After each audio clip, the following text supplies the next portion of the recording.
All right, let's get into the middle section here, verses 13 through 16, which I'm going to move through kind of quickly because I want to get to 17 through 22 here in a minute. So 13 through 16 is what we're going to call parenthetical commentary. It's the author's way of stopping and saying, okay, I've given you about a half dozen people and names, right? Abel, Noah, Enoch, Abraham.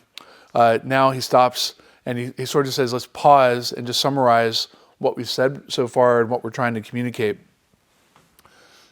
These all died in faith, not having received the things promised, but having seen them and greeted them from afar, and having acknowledged that they were strangers and exiles on the earth. For people who speak thus make it clear that they are seeking a homeland. If they'd been thinking of that land from which they had gone out, they would have had opportunity to return.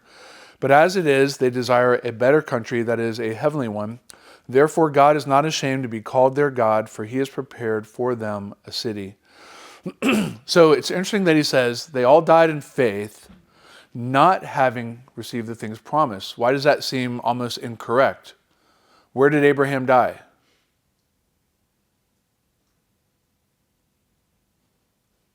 In the land of, this is not a trick question. In the land of Canaan, okay? And one of the things that God had promised to Abraham was what? The land, okay? And did Abraham have children when he died? Again, not a trick question. Yes, he had children. And what was one of the things that that God had promised Abraham? Children, okay? So how can the author of Hebrews say that these all died in faith, not having received the things promised, if Abraham died in the land with children? You with me?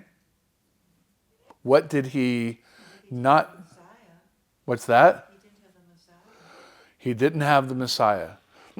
One had not yet come who would be the blessing to all the nations as was promised.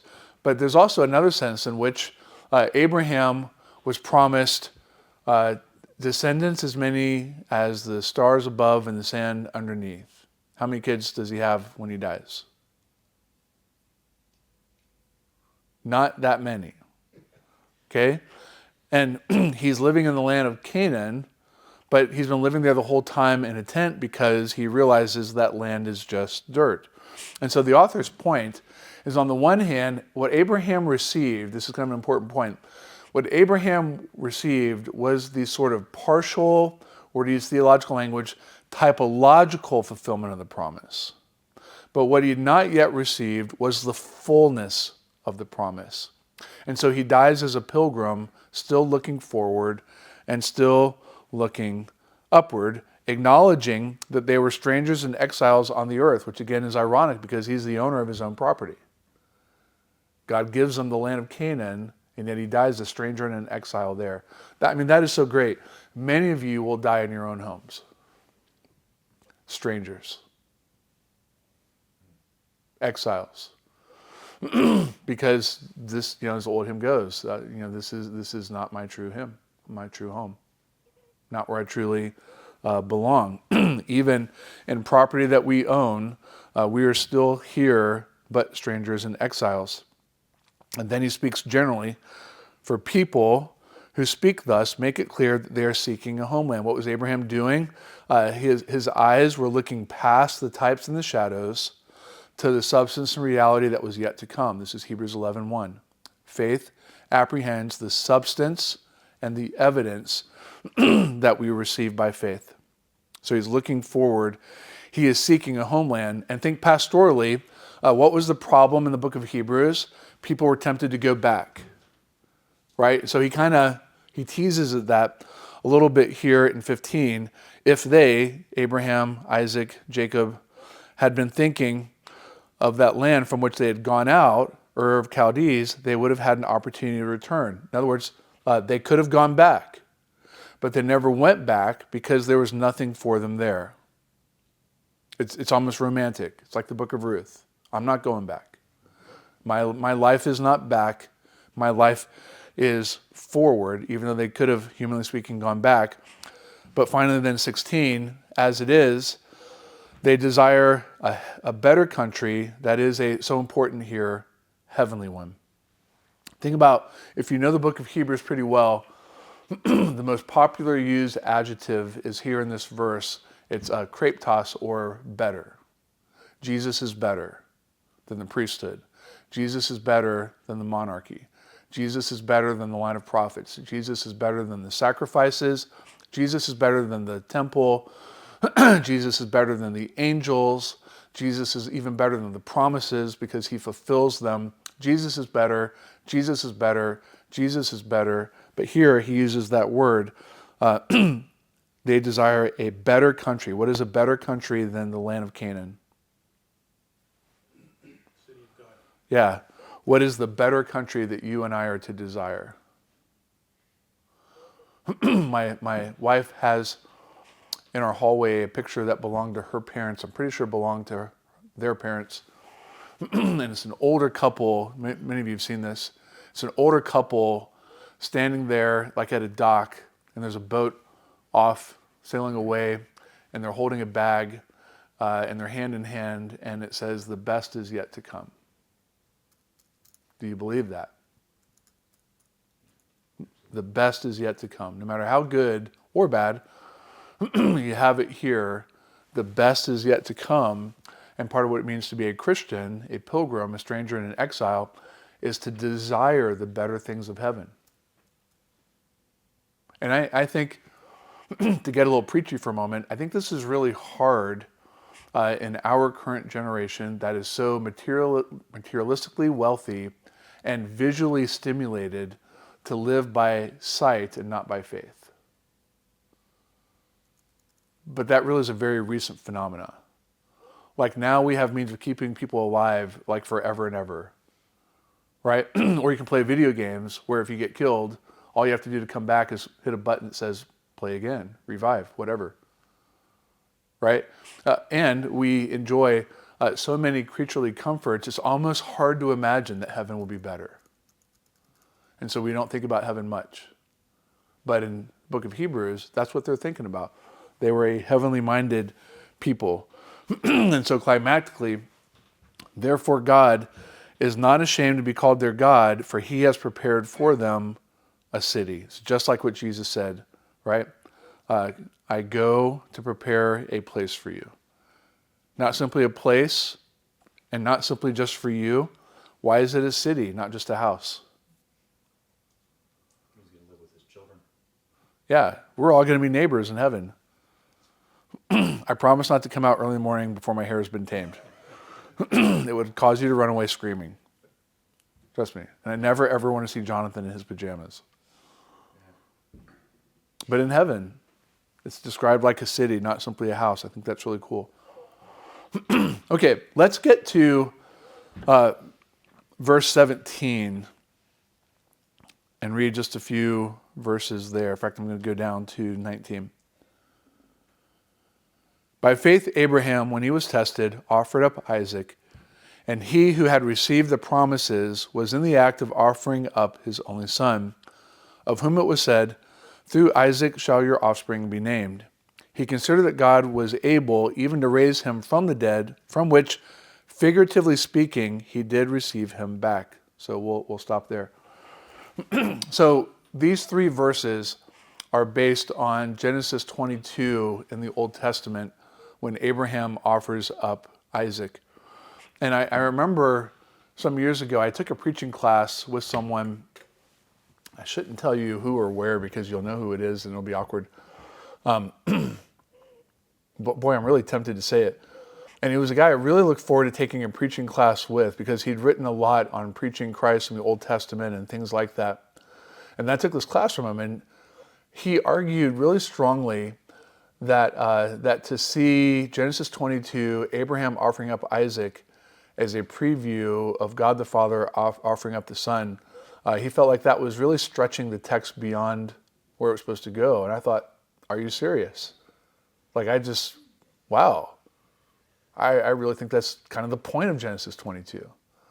And he disagreed, and I was very, I'm not sure, shocked, humbled, Kind of surprised to hear him take that view.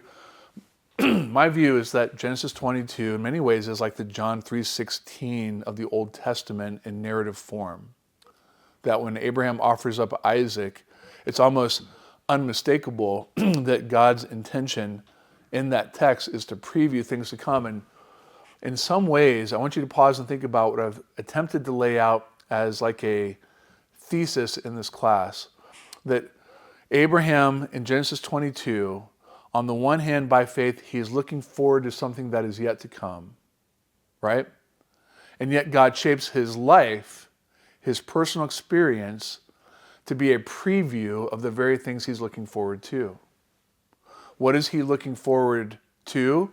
Well, he's in the land and he's got a couple kids, handful of kids, but he does not yet have that one who is to be a blessing to all the nations. Jesus will say, Abraham, look forward to seeing my day. He saw it and rejoiced. When did Jesus see? Try it again. When did Abraham see Jesus' day and rejoice? Any thoughts? Well, I was intrigued with verse 19, that Abraham considered God able to raise someone from the dead. And I Yeah. thought of that phrase being used with other people. Yeah, it's a very intriguing phrase. Yeah, so let me come to that. Let me do it this way. I want to lay out what I think are 7 very interesting points of similarity between what happens with Abraham offering up Isaac and with Jesus being offered up by the Father. Because while this is truly a remarkable moment of sacrifice in the history of redemption, it is not the most remarkable moment of sacrifice in the history of redemption.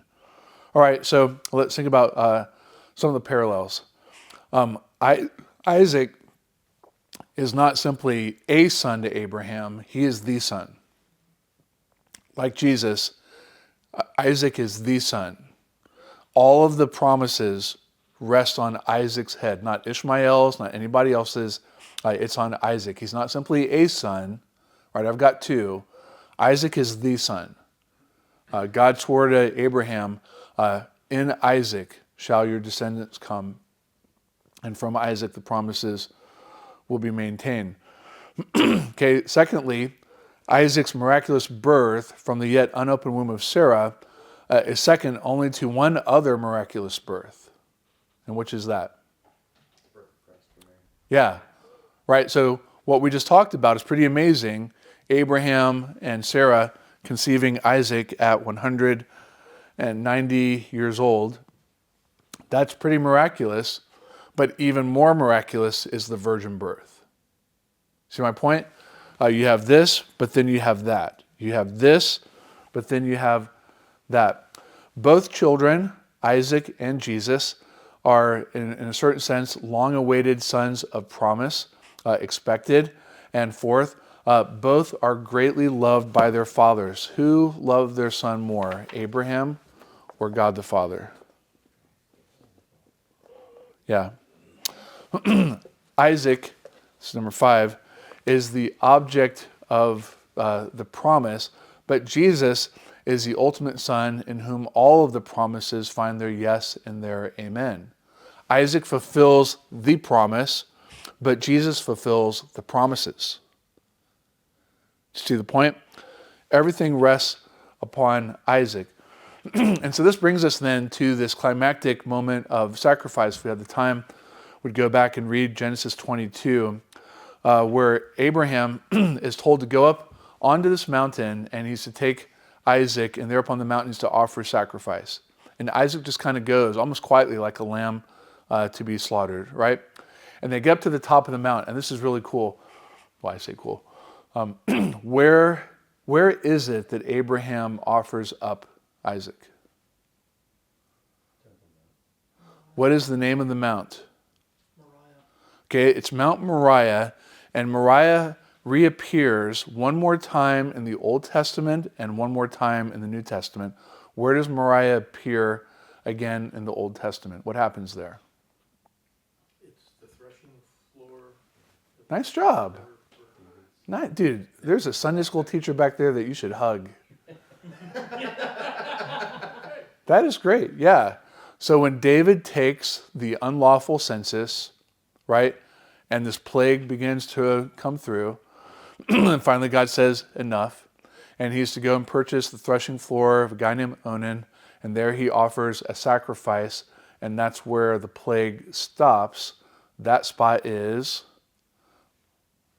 Dun, dun, dun. This is not a trick question. It's late. I'm making this really easy. I mean, these are like finish my sentence questions where I'm already giving you like the first syllable. Okay? So it is Moriah, and what will later happen at the same spot? What else goes to Moriah? Where's the temple built? On the same spot. So the temple is built on the site where Abraham offers Isaac. That's really neat. That the Bible would use the same stage, the same setting, the same way that it has here on Mount Moriah is really intriguing. But then what's the difference? What's the big difference between what happens with Isaac and what happens with Jesus? Jesus doesn't get to escape the death. Yeah. So I really marvel at this story quite a lot, to be honest with you.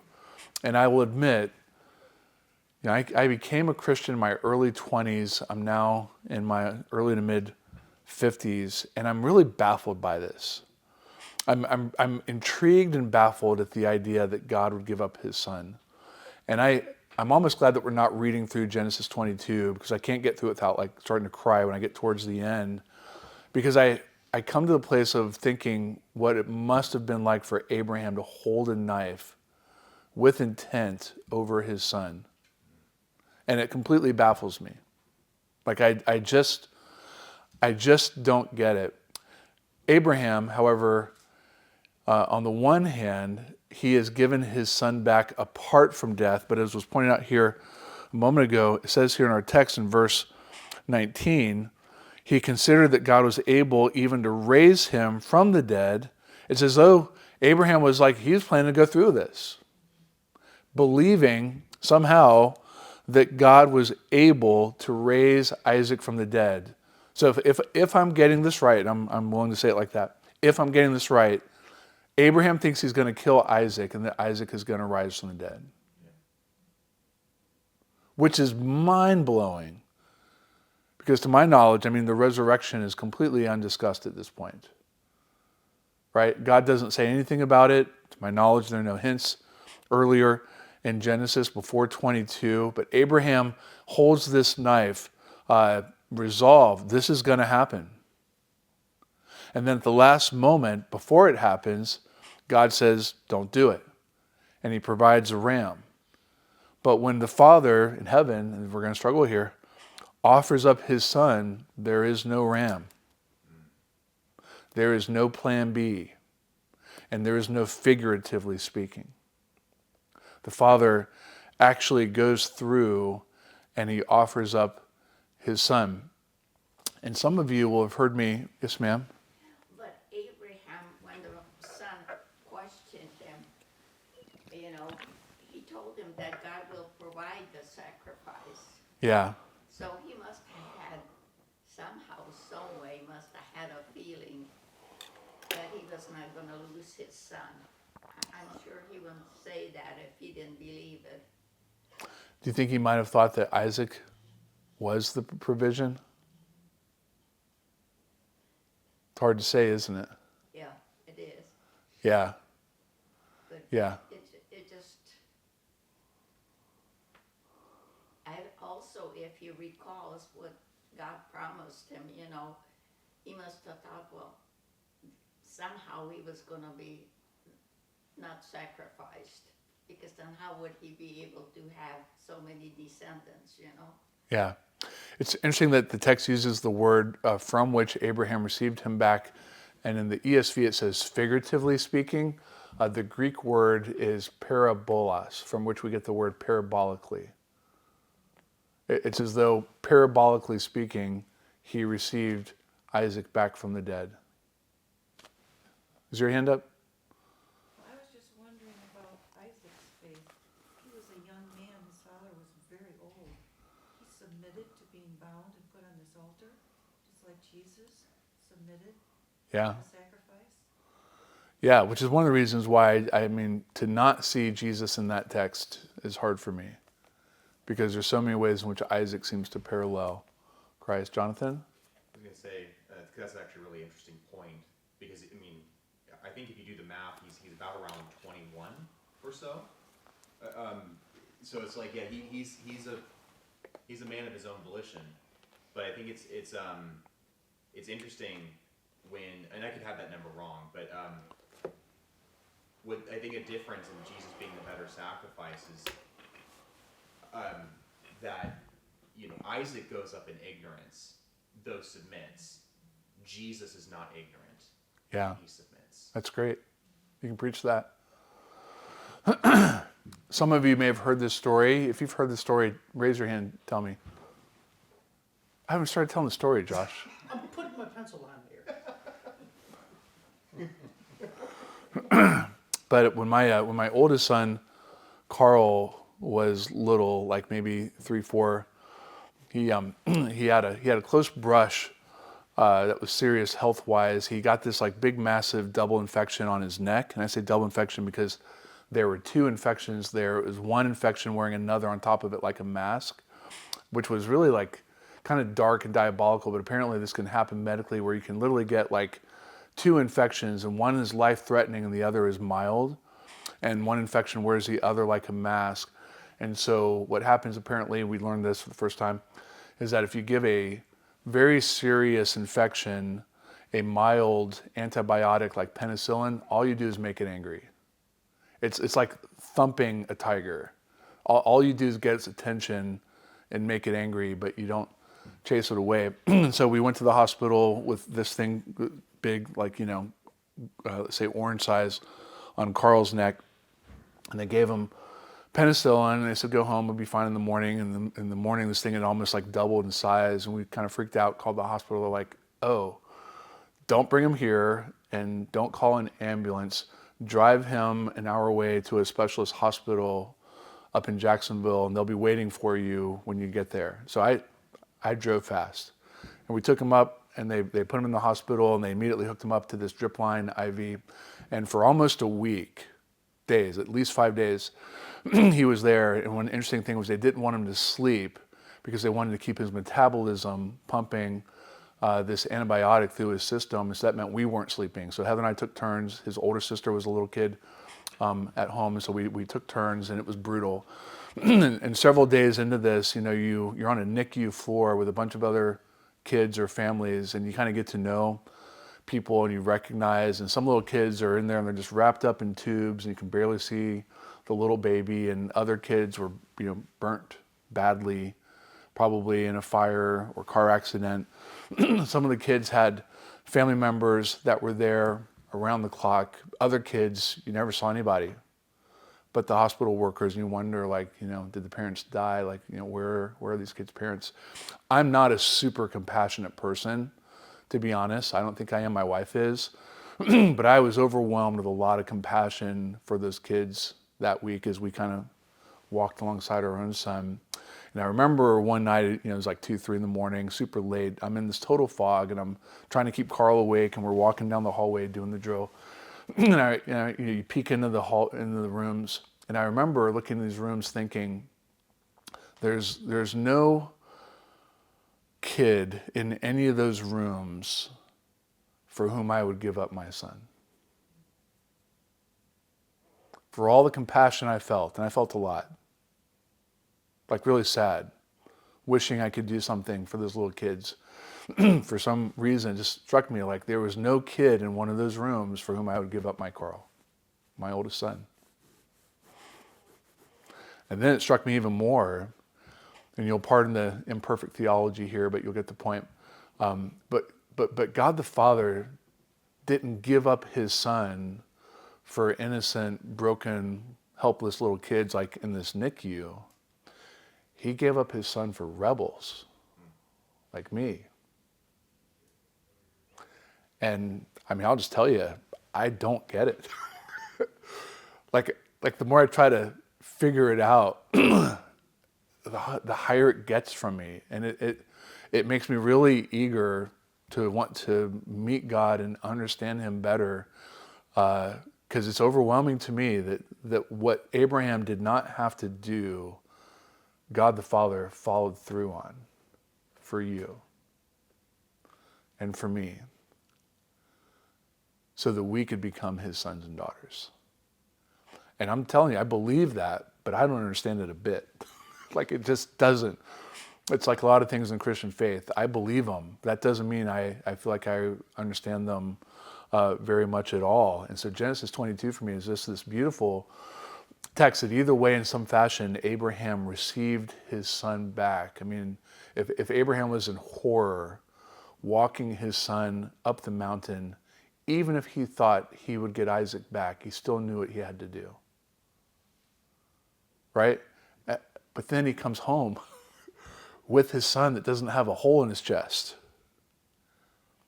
And whenever I come back from trips like this, I love the reunion I have with my kids. I'm just thinking Abraham walking down that mountain with Isaac whole was a pretty happy dad. Right? And that's the way the Father in heaven thinks about this is what He did to bring us home. To me, it's beautiful. Do I understand it? Not fully, but it's nonetheless beautiful. I have a quote here from Soren Kierkegaard. It's in the book. Venerable Father Abraham, when you went from Mount Moriah, you did not need a eulogy to comfort you for what was lost, for you gained everything and kept Isaac. Was it not so? The Lord did not take him away from you again, but you sat happily together at the dinner table in your tent, as you do in the next world for all eternity. Abraham and Isaac together in heaven, no longer in a tent, but now in the city, whose builder and maker is God. There's also a sense in which, let's say it briefly, in Isaac you see a preview of the active and passive obedience of Christ. Right? Because he actively did as his father told him to do. And then he passively submitted. I mean, I think it was pointed out, Isaac's a young man. Abraham's a pretty old guy. At a certain point, if I would have figured out what's going on, I might have fought back, ran away. Right? But you don't sense any contest in Abraham. It's almost as though his faith is matched by that of his son, which is a beautiful portrait. Right? Which required more faith, that Abraham would sacrifice his son, or that Isaac would allow himself to be bound by his father? Right? And I like to parallel this to, who loves us most? The father who gave up his son, or the son who willingly gave himself for us in his active and passive obedience? The answer is yes. Any questions on Abraham? Because I'm going to put a bow on that, and I'm going to talk about the last three guys, and this will be our runway for the evening.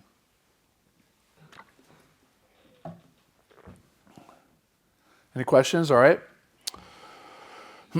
So very quickly, we're going to move through three more examples. At verse 20, by faith Isaac invoked future blessings on Jacob and Esau. By faith Jacob, when dying, blessed each of the sons of Joseph, bowing in worship over the head of his staff. By faith Joseph, at the end of his life, made mention of the exodus of the Israelites and gave directions concerning his bones. So what do all three of those examples have in common? They're all promises of the future. Okay, that is correct. It's very correct. They're all promises of the future. There's something else, though, that I'm after. Well, Isaac blessed Jacob, and Jacob blessed the sons of Joseph. Well, they're all at the end of their lives. That's what I'm after. They're all end-life events. When you think about it, it's kind of interesting what the author of Hebrews picks at here. So with Isaac, he blesses Jacob and Esau with future blessings. That's coming from the end of his life. And what was that like? What was Isaac like at the end when he blesses Jacob and Esau? Blind. Right. How was his vision? Couldn't see. Couldn't tell the boys apart, right? And who got the blessing, the older or the younger? The younger. Yeah, okay. Then look at the next one. By faith, Jacob, when he was dying, blessed each of the sons of Joseph, bowing in worship over the head of his staff. If you look at that text, what are the names of the two boys, the sons of Joseph? Okay, and which one is older? Manasseh. Which one gets the blessing? The older or the younger? So at the end of his life, Jacob, whose name means what? Deceiver. Deceiver. Very good. About that Sunday school teacher, you need to find this lady. She did all right by you. No, he is the Sunday school. Yeah, so at the end of his life, Joseph brings the boys, Manasseh and Ephraim, to Jacob to bless them, right? And Jacob is lying in bed, and this is what he does. When Joseph brings the boys, he's like barely moving, and then the boys are where they're supposed to be, so that the older gets the blessing. And at the last second, he does this. Right? Why? And it happens 2 generations in a row that the older is blessed in the place of the younger, and the younger is blessed in the place of the older. Why? Well, I think what is being set up here is the sense that the one who will be the blessing to all the nations will be not the one you expect. The Messiah of Israel, in many ways, will be unexpected. This is why, even in the story of King David, right, he's this ruddy little, not the one you expect. Saul looks like a grand king, but David is. The servant savior of Israel will not be what the nations expect. And he will rise up in the place that no one expects him to stand in. So it's really interesting that of all the things the author of Hebrews might have said about the life of Isaac, he looks at his end life. Same thing with Jacob, his end life. And even more convincingly, this is the last example for the night, Joseph, right? Like, only one thing is said about Joseph, and it's really weird. It's kind of like, huh? By faith, Joseph, at the end of his life, made mention of the exodus of the Israelites and gave directions concerning his bones. Now, if you're a Sunday school teacher or in church, what do you know about the life of Joseph? What is he famous for? He preserves a lineage, and because through the famine, I mean, he got a pretty rotten deal, being thrown into a hole, Yeah. and sold into slavery, falsely accused, and then rising to this place of fame and power. Okay, and I can't say before. So after he's thrown into the ditch, something else happens he's kind of famous for. There's this lady, Oh yeah. Potiphar's wife, right, who he winsomely, faithfully resists, right? And then he, the guy has the dreams. He ends up rising up, becoming number 2 in Egypt, saving Egypt and Israel from famine. And then his brothers come back onto the scene, who had tossed him in the hole, left him to dead, lied to the dad, right? But of all the things that the author of Hebrews could have talked about, he doesn't mention any of that stuff. All the stuff that makes it into like children's storybook Bibles, he leaves out. And the weirdest thing that Joseph does, at the end of his life, he tells the sons, the patriarchs informing, the tribes coming together, his brothers, he tells them, make sure when you guys leave here, take my bones with you. Isn't that kind of weird? I mean, it's a weird request, right? And back then they didn't have like the same kind of coffins that we do. They didn't preserve things as well as we do. I'm not trying to get like gross, but it's a strange request. To my knowledge, nobody else makes this request. So why does Joseph make the request, and why does the author of Hebrews highlight that and that alone? Okay, it's tied to the land promise, but the land promise we've looked at is tied to a better promise. What is that? Yeah. So what the author of Hebrews is doing here is kind of genius, even though it's almost like a card trick. Like you have to watch it a couple of times to pick up on it. With each of the characters, he's showing how their eyes were fixed on heaven and they were looking forward to better heavenly or eschatological things to come. He could have said many wonderful and true things about Joseph, but the one thing he decides to highlight is at the end of Joseph's life, he makes mention of the Exodus, right? And he gives instructions concerning, let's see if I can get the wording right here. He gives details concerning his bones, signaling put in question form, what does Egypt symbolize? Sin and bondage, right?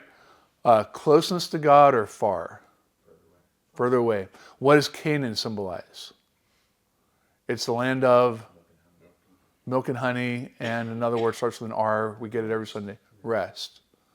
Right? And it's eventually the place where the presence of God will be locally manifest.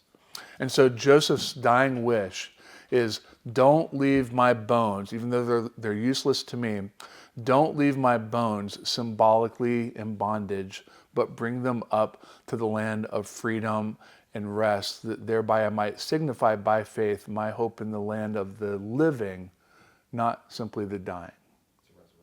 It's a resurrection request. It's an Old Testament way of signaling Joseph's belief in the resurrection. And to try to summarize it, that's what the author of Hebrews has been doing with all these different stories. Abraham offers up Isaac, by which he receives him back from the dead, figuratively speaking, a resurrection promise. Right? Abraham, Isaac, and Jacob all living their whole life in tents, even though they're in the land of promise and have wealth, because by doing so, they signal their faith and hope in the land above. Right? If you remember, even from previous weeks, Noah is heavenly focused, right? Abel becomes the first to testify to the hope of the resurrection because he dies and then speaks. Enoch lives, but he walks with God and God takes him. And in the two of them, we see the two doors to heaven, those who die and are raised, and those who are alive and are translated. And what the author of Hebrews is doing to try to put a bow on all of it is he's showing how in the Old Testament, these saints on the one hand received the promises as they displayed the promises. They received, but they also dramatically displayed. And what the author of Hebrews will do, I want to anticipate the application. What he does with them, he says in a certain sense is also true of us, right?